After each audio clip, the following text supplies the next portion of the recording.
When you think of Oklahoma, the old-time cattle drives just might come to mind.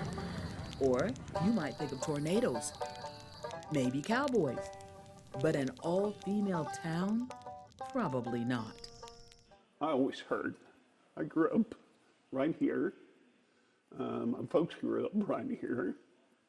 My granddad came in 1896, but it was east of Enid, quite a ways.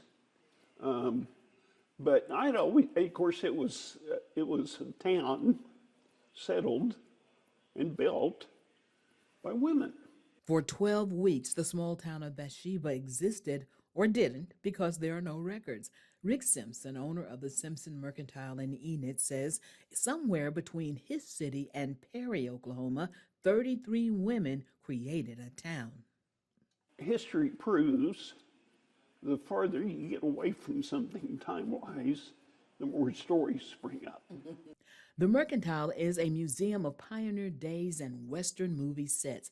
You can find old buggies, covered wagons, women's fashions, much like the women of Bathsheba would have worn, and types of irons, skillets, or hens. No roosters were allowed. If it's pioneer Oklahoma, Western, or vintage, you can find it here. That includes its owner.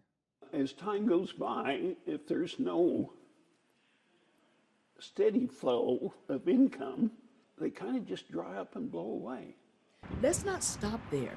On our quest to find Bathsheba, we stopped by the Cherokee Strip Regional Heritage Center, and there were several books that tell the story of this town that seems to have vanished if it existed at all. Bathsheba was settled by women and exclusively for women. No males of any species, roosters, bulls, male horses, or men were permitted to the settlement. Others have taken to searching out this tiny woman-owned town where it said nothing male was allowed. Man, animal, as I said, not even a rooster. Reportedly, in 1893, a reporter from Kansas rode his horse into Oklahoma. About halfway between the cities of Perry and Enid, he stumbled upon a little village. According to the reporter, the prairie town was called Bathsheba, and it was made up entirely of women. He went home to Kansas and wrote a story about the town. Then, a week later, as the story goes, the editor sent him back to Oklahoma for more information. So the reporter rode to the same spot, but Bathsheba was gone. They say if it existed, Bathsheba was somewhere in this area.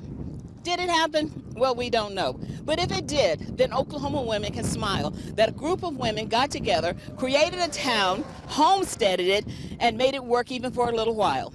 If it didn't, Oklahoma women can still smile because it could have been. Tara Jones, 7 News, the Cherokee Outlet.